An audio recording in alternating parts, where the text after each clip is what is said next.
Hi, I'm Valentina, and today I'm going to introduce you to the Nano Smart Pack release nut. The Nano Smart Pack release nut is the thinnest product release nut available in the market.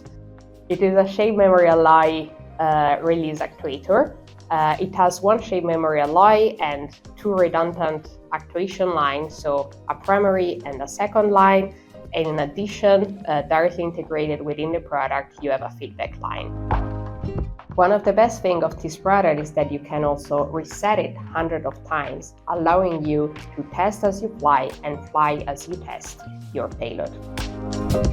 Let's now go ahead and test and reset the device. You only need 1.7 amps and connect one of the two electrical lines, and you press the button and the device is going to actuate. Now, to reset it, the nut, as you can see, is released. So you would sit it back, and then from the two holes on the top of the actuator, you basically slide back.